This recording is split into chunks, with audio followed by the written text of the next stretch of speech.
I have no quarrel with the result of the 1980 election, but I think history will treat Jimmy Carter much kinder than the voters did. I'll never forget his last flight. He flew all across the country stopping.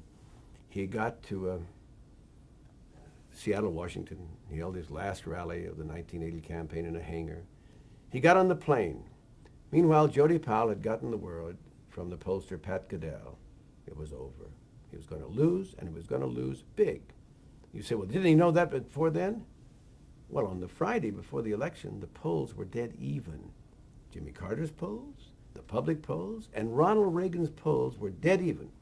People were clearly trying to find a way to not kill the king, to reelect this guy.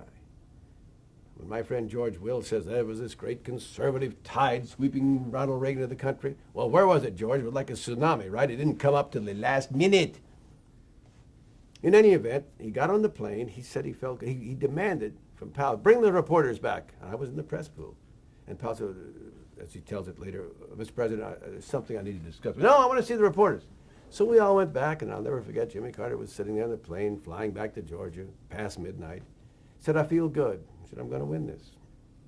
I feel good about it.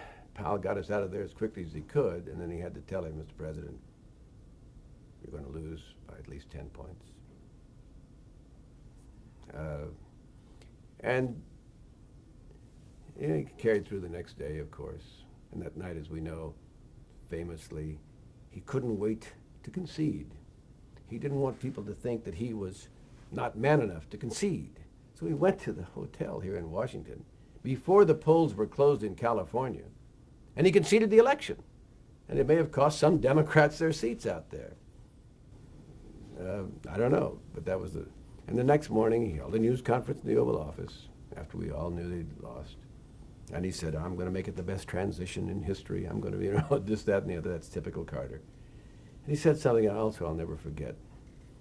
He said, I was watching television this morning, and I saw a minister, turned out to be the Reverend Jerry Falwell of Liberty College, of the Thomas Rhodes Baptist Church in Roanoke, say, thank God we now have a true Christian in the White House. And he said that kind of hurt. And I felt for him too.